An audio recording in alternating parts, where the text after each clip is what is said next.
Boa noite a todos. Estamos aqui iniciando mais uma reunião do Centro Espírita Bezerra de Menezes e Dias da Cruz de Mesquita. E hoje, 8 de julho de 2020, iremos realizar o nosso estudo sobre a temática ciência. Para aqueles que não me conhecem, meu nome é Roberta Olmo. Eu sou membro da Sociedade Espírita Antenor de Paula Carneiro em Mesquita e também participo do grupo de paz do Centro Espírita Caminhamos com Humildade em Nilópolis. E na noite de hoje os convido a uma reflexão sobre dois tópicos que, particularmente neste momento que estamos vivenciando, são dois tópicos muito em pauta, que é justamente a ciência e a fé. Mas para que possamos realizar a nossa reunião, seguindo, um pouco aquilo que nós já fazemos sempre, vamos inicialmente fazer a leitura de uma página inicial que foi extraída do livro Vinha de Luz. O texto é de Emmanuel, psicografia de Francisco Cândido Xavier. Esse livro, ele é daquela coleção, vários textos evangélicos, várias explicações de textos evangélicos. E nós vamos encontrar no Vinha de Luz, no item 12, um tópico, um texto que fala sobre ciência e temperança. E começa assim: e a ciência, a temperança a paciência, a paciência, a piedade. Pedro, capítulo 1, versículo 6. Quem sabe precisa ser sóbrio. Não vale saber para destruir. Muita gente, aos primeiros contatos com a fonte do conhecimento, atitudes contraditórias, impondo ideias, golpeando aqui e acolá. Semelhantes expositores do saber nada mais realizam do que a perturbação. É por isso que a ciência, em suas expressões mais diversas, dá mão forte a conflitos ruinosos ou inúteis em filosofia e religião. Os livros do mundo se originam da intemperança daqueles que aprenderam alguma coisa. Não esqueçamos, toda a ciência, desde o recanto mais humilde ao mais elevado da terra, de higiene, a vassoura não constitui ato de tropeço. Tanto quanto o homem do governo necessita de pensamento para não multidão. Entendemos que a temperança, para surtir o êxito desejado, se a paciência, como a paciência para não pode fugir à piedade, que é a compreensão e conclusão eternal. Na vida, não limites a ensinar como quem tiraniza, menosprezando as conquistas alheias. Examina as situações características de cada um e procura primeiramente entender o seu irmão de luta. Saber não é tudo, é necessário fazer. E para bem fazer, homem algum dispensará a calma e a serenidade, imprescindíveis ao êxito. Nem desdenhará a compreensão, que é a companheira dileta do amor. Então, meus irmãos, com essa página que nos traz tantos ensinamentos, vamos iniciar pedindo à espiritualidade amiga que nos abençoe nestes momentos de reflexão e vibrando positivo e termos, né, momentos de aprendizado.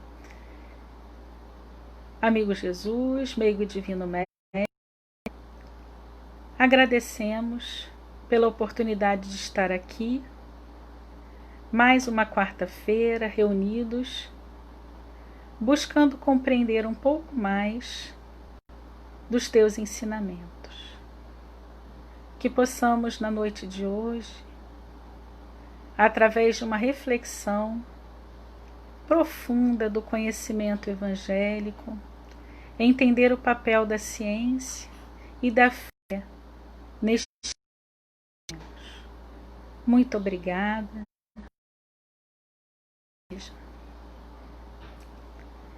Bem, então inicialmente eu gostaria de agradecer, né, a oportunidade de poder falar um pouco sobre dois temas que me são muito caros. Quando eu recebi o convite para essa oportunidade de escolher o tema, e hoje aqui no Brasil nós comemoramos o Dia Nacional da Ciência. E justamente nesse momento de pandemia, falar de ciência tem sido uma demanda muito grande da sociedade, porque a gente espera, né, a ciência é pauta, né, em muitas conversas, porque em verdade a gente espera que a ciência dê o que nós medicamento, de uma vacina, algo que nos faça voltar, né, a ter uma espécie de vida normal, né, como a que nós vivíamos antes da pandemia. Por outro lado, um outro tópico também bastante, né, discutido nesse momento é a fé. A gente tem, né, perguntado muito, né, aqueles que têm a crença em Deus, perguntam, e Deus nisso tudo? Onde está Deus? Né? O que está acontecendo? Por que nós temos que passar por isso? E a nossa ideia é justamente discutir um pouco, porque, em verdade, muitas pessoas acreditam que ciência e fé são dois conceitos que não são conceitos convergentes. E o que nós vamos observar é que quando a gente estuda a espírita, quando nós vamos estudar obras básicas, nós vamos ver que o tempo todo, né, Kardec da ciência e fala mesmo da doutrina espírita em seu tríplice aspecto, né, da importância de nós unirmos, né, ao conhecimento filosófico, à religião, né, à questão moral, o conhecimento científico. Né, quando eu estava preparando essa fala, eu comecei a refletir em muitos momentos da minha vida.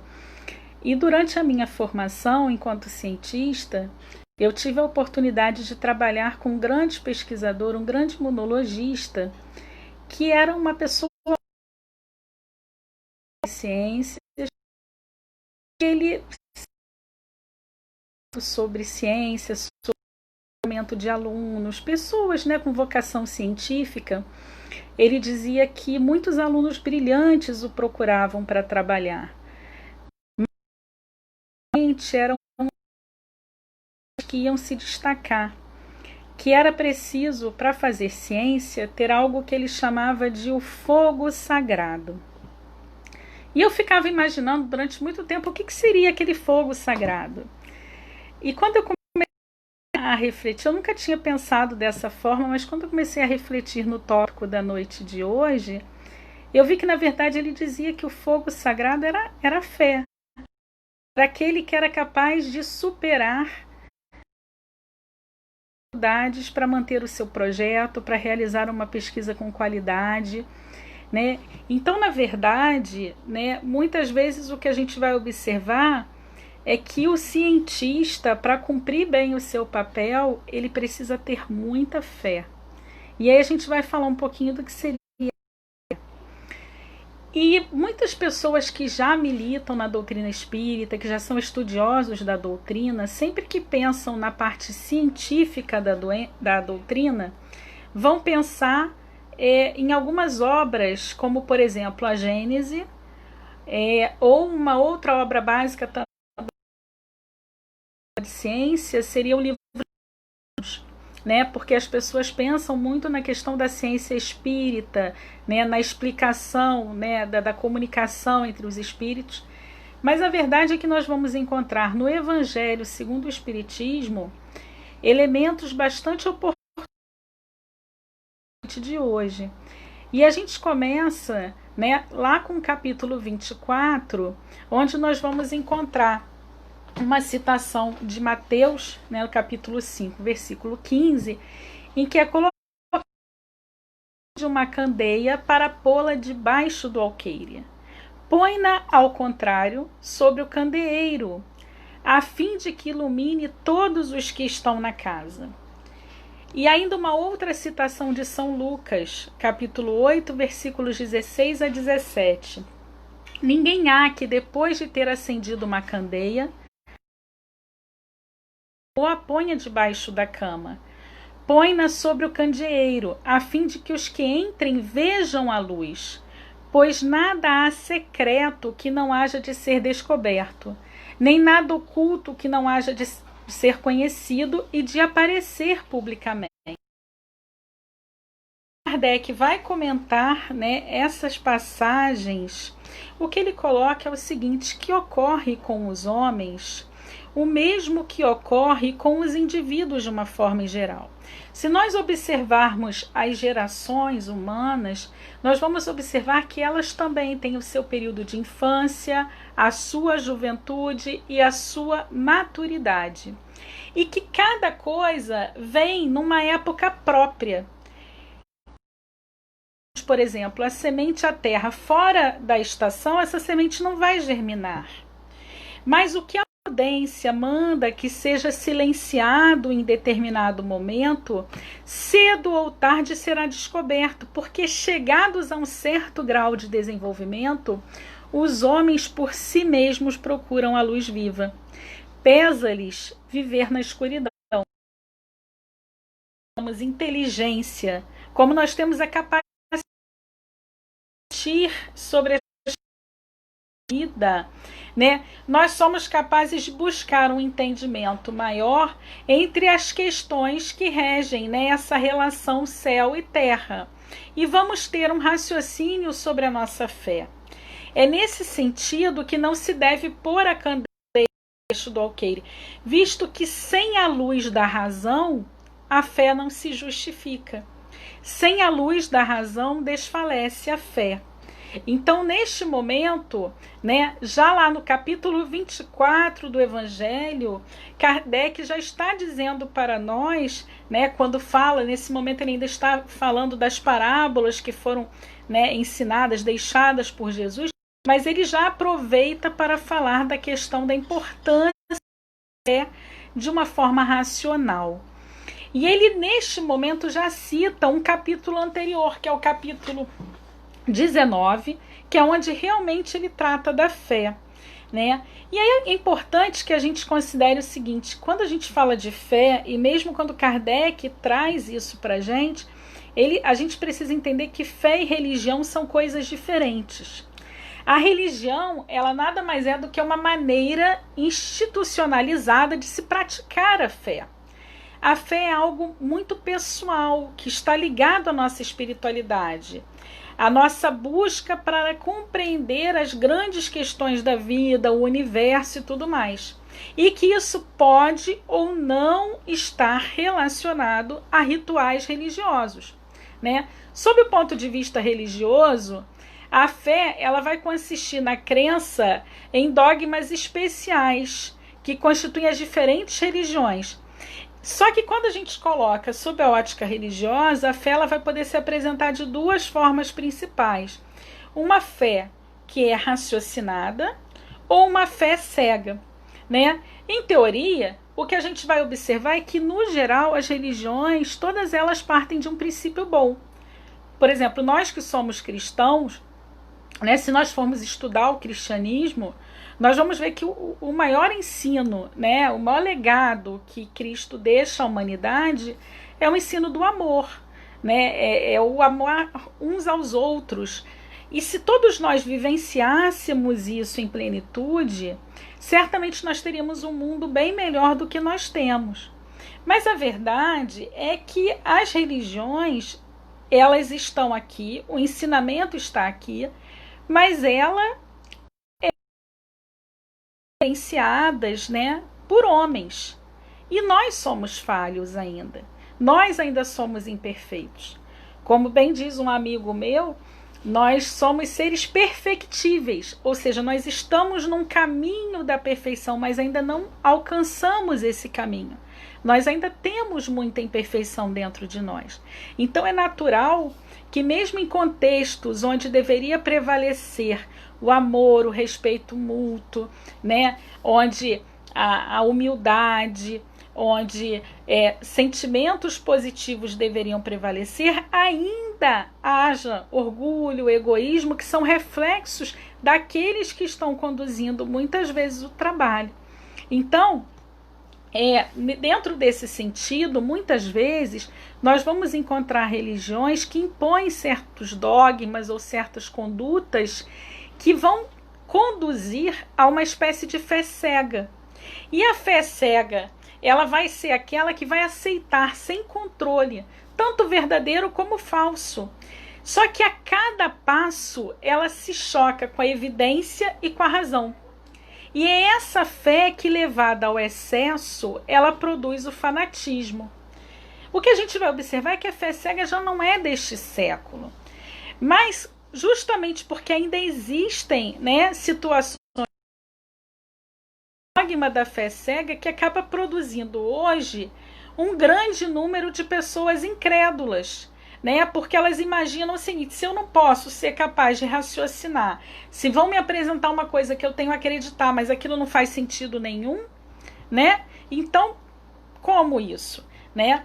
Então, a fé cega, ela normalmente pretende impor-se, exigindo a abdicação de uma das mais preciosas prerrogativas do homem, que é o raciocínio e o livre-arbítrio. A fé raciocinada, aquela que se apoia nos fatos e na lógica, ela não deixa nenhuma obscuridade, né? A criatura aceita porque ela tem certeza, e ela tem certeza porque ela consegue compreender, né? E aí a gente vai encontrar lá no Evangelho segundo o Espiritismo essa informação, ó: fé inabalável é somente aquela que pode encarar a razão face a face, em todas as épocas da humanidade. Na Revista Espírita, de outubro de 1861, nós vamos ver que Kardec descreve uma citação de Erasto, que era um discípulo de São Paulo, em que afirmava o seguinte, né, durante uma epístola aos Lioneses, né, um momento em que Kardec vai escrever, e ele cita essa frase de Erasto, que é melhor repelir 10 verdades momentaneamente do que admitir uma só mentira, uma única teoria falsa. Então, para o entendimento do que é fé, a gente pode estar usando o Evangelho segundo o Espiritismo lá no capítulo 19, onde nós vamos encontrar Kardec definindo fé como a confiança que se tem na realização de determinada coisa, a certeza que se tem de atingir um determinado fim.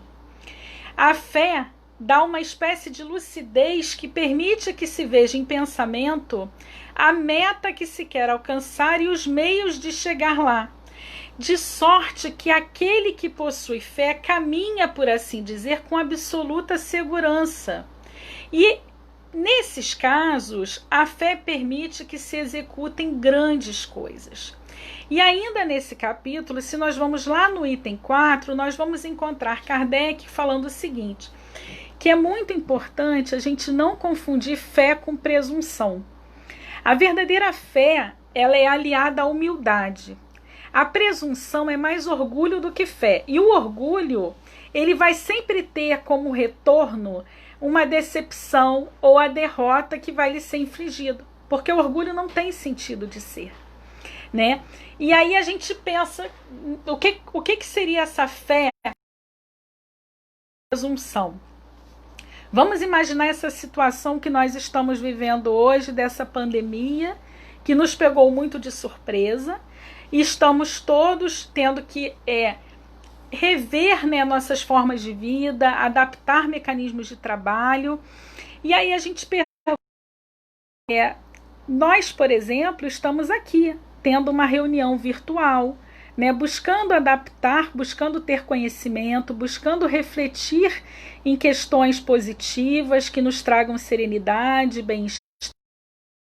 E que para isso precisamos presentes fisicamente, num ambiente onde nós poderíamos, através desse contato, né, estarmos adquirindo uma doença para a qual ainda não existe cura, né, onde os pesquisadores estão lá buscando esse tratamento.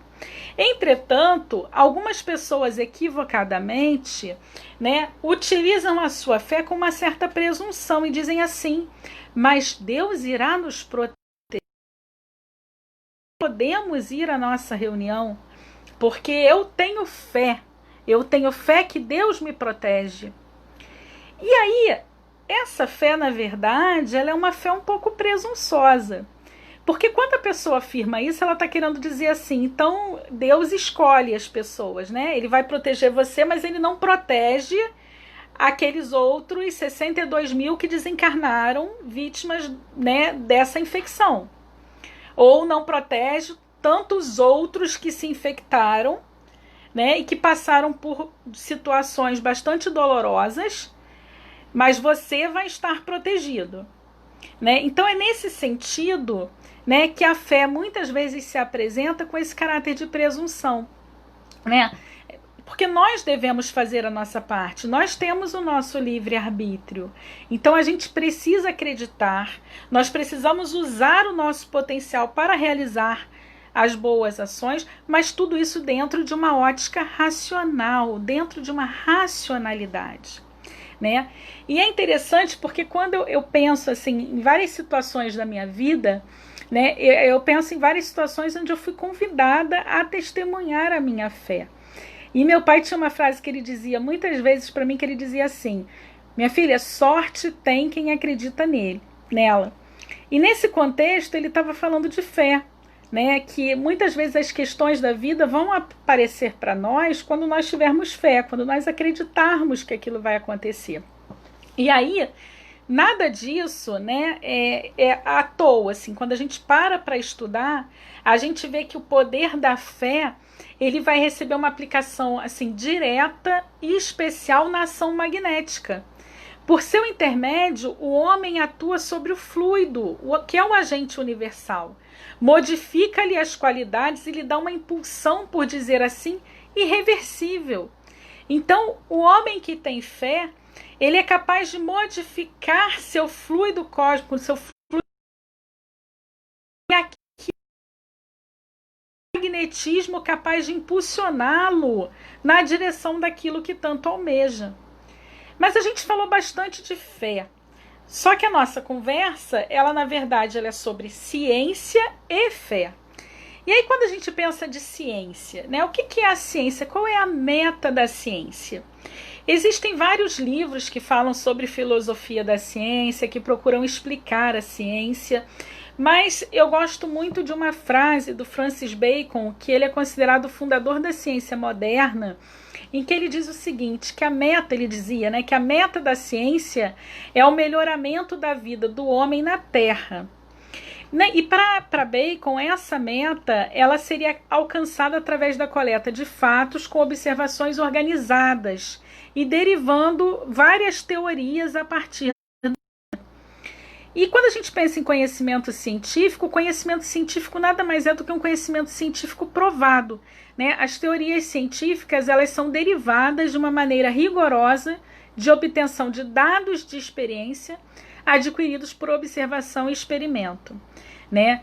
Existe um livro, que é um livrinho bastante simples, que a gente usa muito quando a gente quer discutir filosofia da ciência com os alunos, que é um livro do Alan Chalmers, que chama O que é Ciência Afinal, E aí ele coloca bem claro, quando ele fala do conhecimento científico, que as opiniões ou preferências pessoais e suposições especulativas, elas não têm um lugar na ciência, né? E porque a ciência, ela trabalha com um rigoroso método científico. E o que é o método científico? O método científico, ele é um conjunto de regras para a obtenção do conhecimento durante a investigação científica, né? Então, normalmente, ele vai se basear num determinado paradigma, numa hipótese que se cria, e vai se validar aquela hipótese. Então, aquela hipótese precisa ser testada de forma bastante rigorosa para que você possa validar e dizer é ou não é, né? Existem critérios para isso, né? E é interessante porque muitas vezes esses paradigmas, eles vão sendo ao longo dos anos modificados, porque à medida em que nós vamos ampliando o nosso leque, ampliando o nosso conhecimento, nós vamos tendo oportunidade de conhecer mais e mais coisas, né? E vamos abrindo mão disso. Então, por exemplo, hoje nós estamos aqui tendo essa oportunidade de estarmos estudando virtualmente, de estarmos fazendo esse comentário sobre a temática.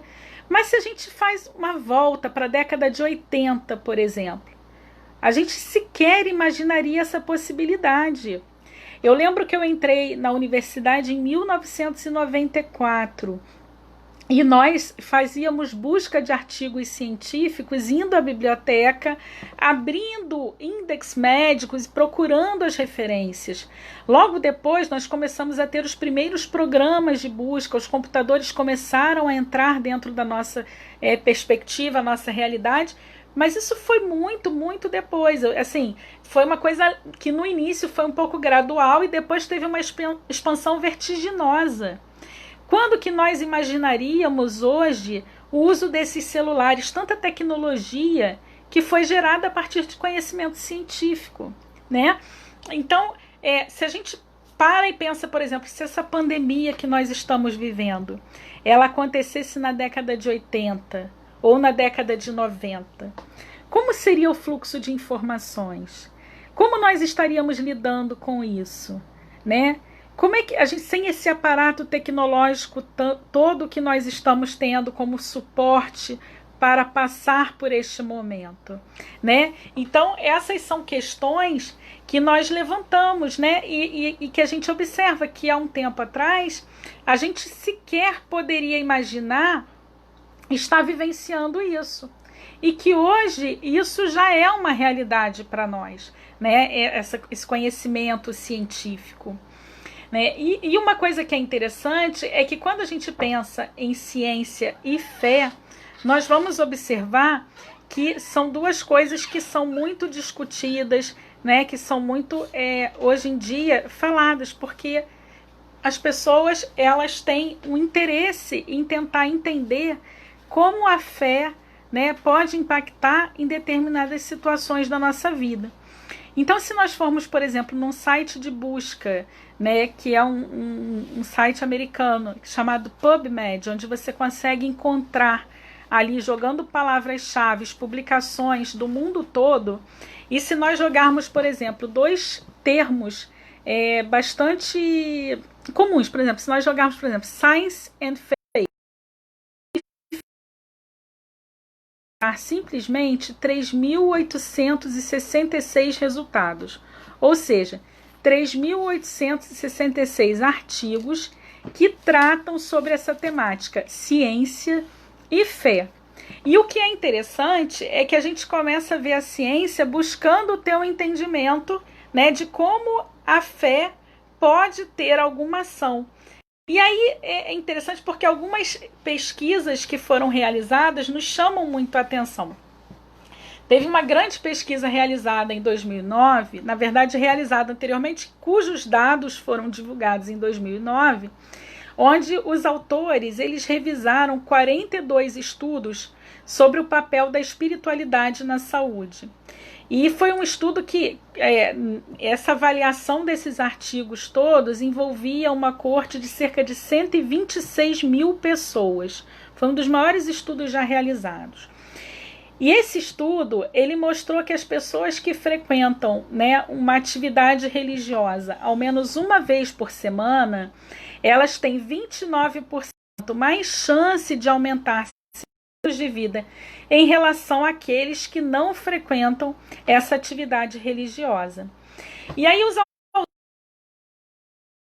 causas, né, para essa expectativa de vida maior entre aqueles que frequentam uma atividade religiosa e aqueles que não frequentam.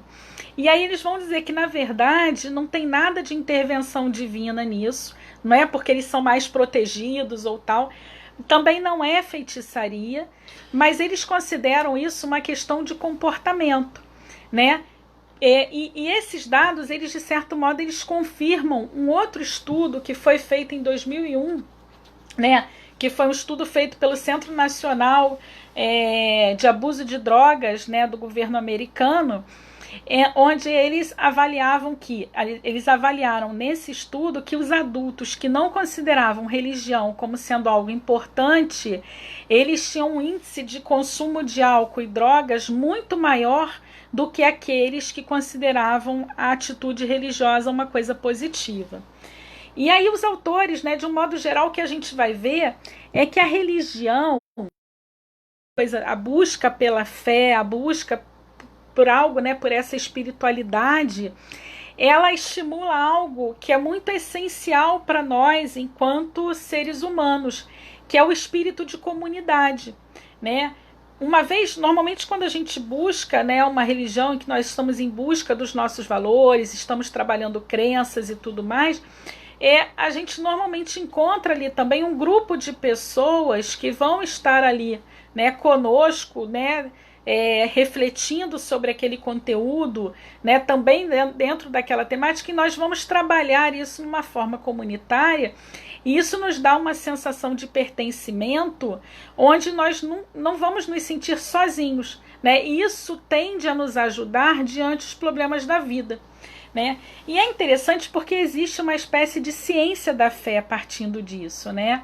E a genética também parece explicar, né, a origem da fé. Existe um geneticista americano chamado Jim Hammer, que ele publicou em 2004 um estudo onde ele afirmava que existem alguns genes associados aos genes da fé, que ele até brinca dizendo que eram os genes de Deus. E aí ele tinha um conjunto de genes em que ele diz que a expressão desses genes eram capazes de ativar substâncias químicas que dão significado às nossas experiências. Seriam genes que produzem substâncias que atuam no cérebro, regulando a ação de alguns neurotransmissores, por exemplo, como a dopamina, né, que está muito associada ao humor, e a serotonina, que está ligada ao prazer. E aí, através desse estudo, ele afirmou que possivelmente a expressão maior ou menor desses genes poderia explicar por que existem pessoas que têm esse exercício da fé maior do que outras, né? E alguns outros estudos também já foram realizados com bastante sucesso. A gente pode citar um estudo que foi publicado por um grupo de pesquisadores da Universidade da Pensilvânia, nos Estados Unidos, onde eles fizeram imagens, né, cerebrais, né, através de neuroimagem, de freiras quando elas estavam no seu momento de oração, e também de monges budistas quando eles estavam em meditação. E através dessas análises, né, de neuroimagem, eles começaram a observar que nas freiras, naquele momento em que elas se concentravam para orar e nos momentos de meditação, havia uma ativação de regiões cerebrais específicas. Então, a ativação de lobos frontais, que estão muito associados à concentração, e também o sistema límbico, que está associado com emoções. E o lobo parietal teria uma redução de atividade, né? Então, vários estudos científicos buscando mostrar, né, que, na verdade, né, a fé, ela modula e modifica em nós, né, a produção de substâncias que são importantes para a nossa manutenção, para o nosso equilíbrio, para o nosso humor, né? Então é muito interessante porque a ciência, ela não pode provar que Deus existe, né? Esse conceito de Deus ainda é uma questão que para a ciência é complexo, porque a gente consegue ter as obras da criação, a gente consegue ver, mas a gente ainda não consegue, não tem elementos para entender o que é Deus, né? E aí a gente tem a questão número 1 lá do Livro dos Espíritos, que traz para a gente, né, que Deus, né, é causa primeira de todas as coisas. E nós humanos, como temos ainda nossas questões emocionais, temos ainda uma necessidade de personificar Deus, de entender Deus como Pai, né, Criador, a gente entende ainda como uma figura que saiu criando tudo, mas a gente ainda vai entender Deus um dia, né? Nós ainda temos essa compreensão de Deus limitada, que está dentro daquilo que nós hoje somos capazes de entender. E aí, se a gente volta, né, ao que nós falamos no início, o que a gente vai ver é que vai chegar um momento em que a gente vai conseguir entender, porque a cada momento nós vamos tendo a oportunidade de entender e aprender um pouco mais sobre as questões da criação, né? Então, o que a gente vai observar é que ninguém acende uma candeia para pô-la debaixo do alqueire e põe-na, ao contrário, sobre o candeeiro, a fim de que ilumine a todos os que estão na casa. Então, à medida em que nós vamos tendo o conhecimento científico se ampliando, nós vamos tendo a nossa fé fortalecida, porque a gente vai entendendo melhor os processos, nós vamos entendendo melhor o porquê nós estamos aqui, né? O porquê nós estamos nesse mundo. Nós vamos nos entendendo como parte de uma criação, como parte de um todo. Nós estamos vivenciando esse momento totalmente atípico, né, dessa pandemia, que chegou para nos trazer várias coisas. Eu costumo dizer o seguinte: é possível muitas vezes você estar diante da mesma situação e ter um olhar para aquela situação completamente distinto, completamente diferente, né? Quem está nesse momento passando por alguma dificuldade financeira está muito focado a essa dor da sua dificuldade financeira e muitas vezes não consegue enxergar nada além disso. Muitas vezes aquele, né, que está tendo que sair, sendo exposto, ou que está com algum familiar, né, no hospital, está muito focado a essa dor da doença e também está muito preso a esse sofrimento que está vivenciando no momento. Aquele que perdeu um ente querido está muito focado na perda do ente querido. Mas há aqueles outros que estão tendo, neste momento, uma oportunidade de renovação, uma oportunidade de aprendizado.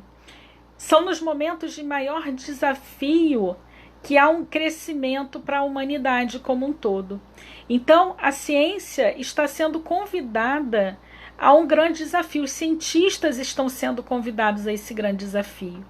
Nós estamos sendo convidados a um desafio de realização de estudos que nos mostrem, né, a patogênese desse vírus, que consiga trazer novos fármacos e tudo. E à medida em que esse conhecimento vai sendo gerado, ele vai poder ser aplicado em diferentes outras áreas do conhecimento. Mas também isso escancara para nós, né, o momento presente traz para nós o quanto ainda somos fragilizados e o quanto ainda há de desigualdades sociais no nosso país. E a ciência também está aí estudando essas desigualdades, trazendo para nós elementos que nos fazem refletir, né? E como nós podemos trabalhar para tentar reduzir essas desigualdades. Mas é preciso estar aberto, é preciso estar consciente. Muitas vezes, quando a pessoa entra, né, na doutrina espírita, em que nós a convidamos para participar dos estudos, em que nós a convidamos para estar conosco, né, durante as reuniões e procurar estudar, a gente sempre fala estudar, as pessoas falam assim, mas é uma doutrina que é muito elitista, né, que visa muito estudo. Mas é através do saber que nós vamos ter esclarecimento e é através disso que nós vamos desenvolver espírito crítico, capaz de entender. E nada como nós buscarmos desenvolver a nossa fé de uma forma bastante raciocinada, para que nós possamos entender que todos nós fazemos parte deste mundo, que todos nós temos uma essência divina em nós, porque fomos criados, né, dessa natureza, que que hoje, dentro do nosso entendimento, alguns de nós chamamos Deus, alguns outros chamamos de grande arquiteto do universo, alguns outros chamam obra da criação, obra da natureza. Não importa o nome que nós possamos dar, mas se nós estamos aqui, nós somos parte desse todo. Devemos buscar viver harmonicamente, né, com todos os seres que compõem essa criação. Né? Porque todos nós somos importantes, todos nós temos essa importância. E estamos aqui vivendo, né, nesse conjunto, né, nessa oportunidade que temos de troca.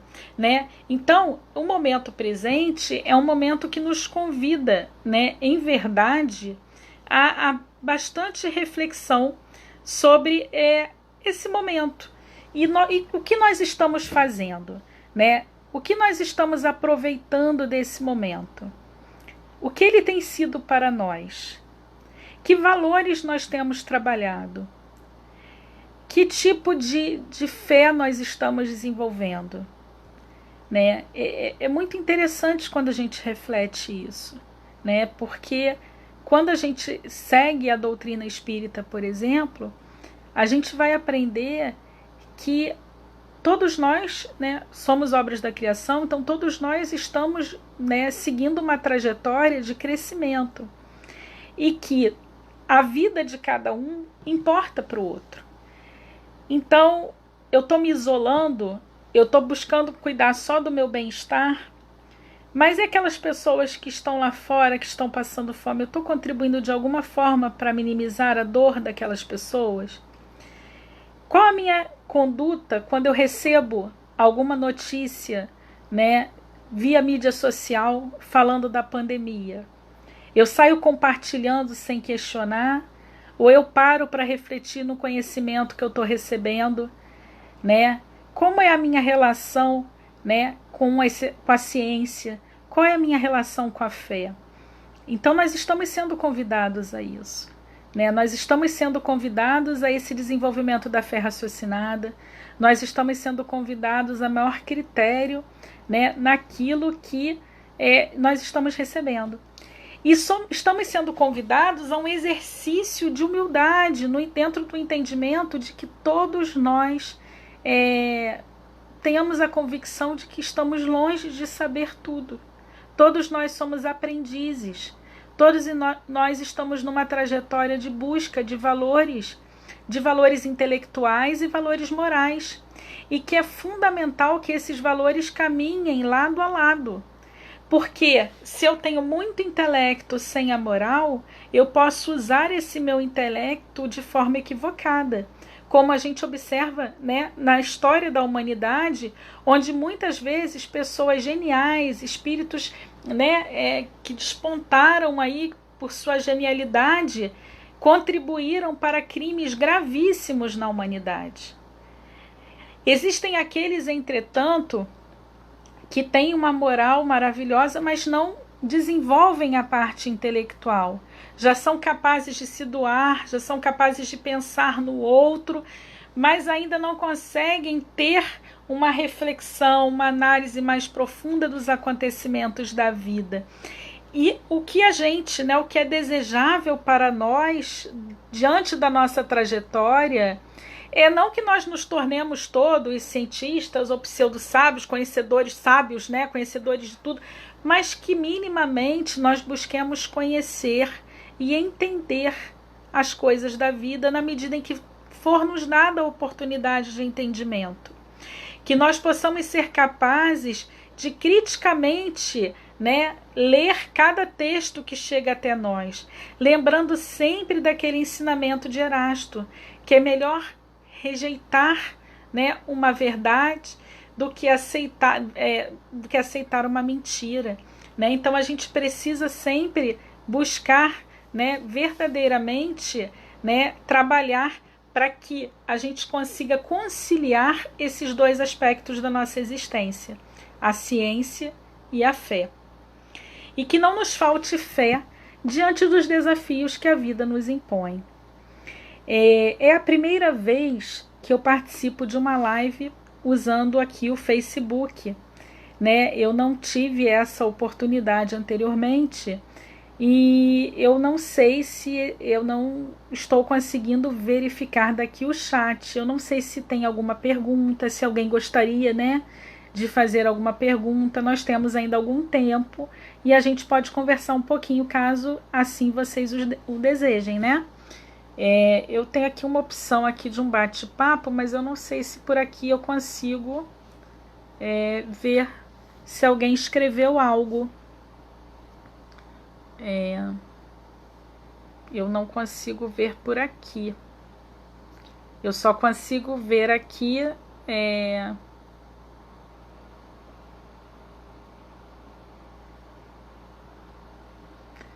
eu não sei se tem algum questionamento, mas se por acaso, né, alguém tenha ficado com alguma dúvida, alguém queira depois fazer algum comentário, vocês podem, né, me procurar pela minha página pessoal, né, do Facebook, lá pelo Messenger, que a gente pode voltar a conversar sobre isto, tá? No mais, eu gostaria de agradecê-los pela oportunidade de estarmos aqui essa noite nesse momento de reflexão. Já como eu iniciei, né, nós estamos hoje comemorando esse Dia Nacional da Ciência, onde nós vamos observar que aqui no Brasil, né, fazer ciência hoje é um ato de profunda resistência, no sentido de que muitas vezes falta incentivo de toda parte, mas a gente observa que essa pandemia ela chegou justamente para mostrar para nós, para a sociedade de uma forma geral, a importância do conhecimento científico, a importância do saber e, ao mesmo tempo, a importância da fé. Quando nós vamos no Evangelho, nós vamos encontrar ainda uma reflexão de Kardec sobre a fé religiosa e a fé humana. E quando ele fala dessa, né, ele traz essa reflexão sobre a fé religiosa e a fé humana, ele fala que a fé religiosa é justamente aquela que vai buscar nos conectar, né, com essa entidade superior, com Deus, e vai nos colocar na situação daqueles que vão se sentir aqui humildes, entendendo parte da criação. E a fé humana é aquela fé onde a gente vai realmente usar o nosso magnetismo na busca daquilo que a gente deseja. E a verdade é que quando a gente deseja algo que é para o bem comum, quando a gente deseja algo que é para o crescimento de todos nós, a gente tem o apoio da espiritualidade para que aquilo aconteça. A gente une o nosso magnetismo, né, com a intenção de tantos outros e se cria uma força que muitas vezes a gente não consegue ter ainda, né, minimamente o conhecimento e o entendimento, né, dessa força. Se a gente fosse falar aqui de todos os avanços e todos os momentos, né, em que a ciência, né, passou por mudanças, por fases, né, foram muitas. Mas é interessante que tudo isso é parte de um processo de evolução do nosso planeta. Né? Nós estamos, né, evoluindo como seres humanos e nós estamos evoluindo como individualmente e a humanidade como um todo. Né? Nós estamos tendo essa oportunidade. Cultivar a fé é acreditar que nós somos capazes de sair melhores das situações adversas que se nos apresentam. Cultivar a fé é entender que muitas vezes nós ainda estamos longe de ser quem nós gostaríamos de ser, mas já estamos caminhando para ser. Cultivar a fé é acreditar que o outro que caminha ao nosso lado é alguém que, como nós, deseja seguir reto, mas que ainda encontra certas imperfeições e nem sempre vai conseguir. Mas é alguém que tenta e que se esforça como nós. Cultivar a fé é acreditar que mesmo diante das noites mais escuras e tenebrosas, vai ter um amanhã ensolarado, cheio de oportunidades. E cultivar a fé não é esperar uma vida isenta de desafios, mas uma vida cheia de oportunidades de aprendizado. Cultivar a fé é entender que a dor é uma das formas de progresso da vida. Por mais estranho que isso pareça. Porque muitas vezes nós nos equivocamos e sucumbimos aos apelos da matéria, esquecendo que todos nós estamos aqui numa trajetória que deve ser de aprendizado pleno. Todos nós estamos aqui para crescer, individual e coletivamente. Enquanto houver uma alma sofredora na terra, enquanto houver algum homem passando fome na terra, é porque nós ainda não aprendemos a grande lição. E a grande lição é a lição do amor.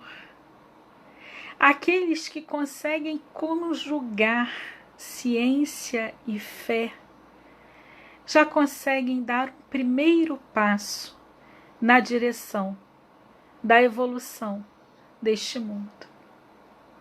Não se deve buscar grandes resultados e grandes feitos em benefício próprio, mas sim no benefício coletivo, porque nós estamos numa vida social, nós estamos vivendo esta vida social.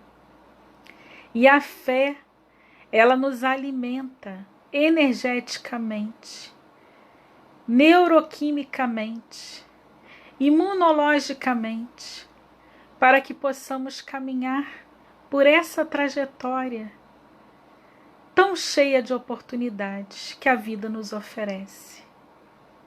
Que tenhamos fé e busquemos na ciência o esclarecimento para as nossas dúvidas. Que não aceitemos a informação que nos chega sem que haja uma análise profunda do seu conteúdo. Que sejamos capazes de ter uma fé raciocinada e buscarmos seguir exatamente aquilo que Kardec nos orienta tão cuidadosamente durante a codificação desta doutrina maravilhosa que nós que estamos aqui abraçamos, que é a doutrina espírita. Que não é porque somos espíritas que somos salvos ou merecedores de algo melhor na criação, mas é justamente porque temos o conhecimento que a doutrina nos oferece que temos que ser capazes de absorver e colocar esse conhecimento em prática. Já passamos da fase da fé cega, já passamos da fase do discurso vazio, o momento é da ação. Que possamos agir cada vez mais e olhar para o nosso irmão, para o outro, como uma extensão de nós mesmos. Que aquilo que dói no outro tenha reflexo em mim. Não para que doa ou traga tristeza, mas para que mobilize em mim recursos energéticos, para que eu caminhe e busque solução. Que a nossa vida seja uma vida de muita ação, de muito movimento, de muita atitude na busca do bem e do amor. Porque já que nós escolhemos o cristianismo como elo, né, que nos traz, nos conjuga essa espiritualidade que há em nós, que nós possamos vivenciar plenamente os ensinamentos cristãos, que possamos amar verdadeiramente uns aos outros. E é com essa mensagem, meus irmãos, que eu finalizo a nossa noite, noite de estudo, dizendo a vocês que, mais uma vez, muito obrigada ao Centro Espírita Bezerra de Menezes e Dias da Cruz, pela oportunidade de estar aqui com vocês. Muito obrigada pela oportunidade de refletir um pouco mais sobre o Evangelho. Agradecer a vocês que estiveram conosco na noite de hoje. E vamos aproveitar para encerrar, já que temos alguns minutinhos, e vamos vibrar por todas aquelas pessoas que se encontram necessitando de uma vibração positiva, encarnados e desencarnados, que possam receber nossa vibração amorosa, nosso sentimento de que, quando tudo isso passar, isso seja para nós não motivo de muita mágoa, muito rancor, muito remorso, mas motivo de grande aprendizado, que nós saiamos fortalecidos de mais esse desafio que a vida nos traz. Então vamos agradecer, porque ser grato pela respiração, por este corpo que nos alberga, por todas as nossas células que harmonicamente se unem para que possamos estar aqui nesta experiência terrena. Que possamos ser capazes de absorver todas as lições da vida. Que possamos estar abertos aos conhecimentos que a vida nos traz. Que não permitamos que as sombras se façam presentes e obscureçam nossas mentes, impedindo o entendimento necessário. Que sejamos aqueles que buscam o conhecimento como fonte de evolução. Que estejamos todos unidos na certeza de que somos parte e que não há um ser neste universo que não esteja energeticamente ligado ao outro. Somos parte desse todo. E como parte desse todo, temos responsabilidade pela harmonia. Se não somos hoje capazes de exercer grandes feitos, que contribuamos com o nosso pensamento positivo, com a nossa certeza de que somos todos filhos de algo muito maior que nos gerou e nos deu a oportunidade de estarmos aqui. Esta oportunidade de crescimento e que temos que aproveitar cada segundo para que sejamos melhores, para que possamos dar a nossa contribuição e fazer o nosso melhor. Não por orgulho, não por vaidade, mas pela consciência de que todos somos filhos deste Criador universal, que nós ainda não entendemos, não compreendemos bem, mas todos nós somos portadores dessa divindade e, como tal, devemos oferecer ao mundo o nosso melhor sempre. Muita paz, meus irmãos.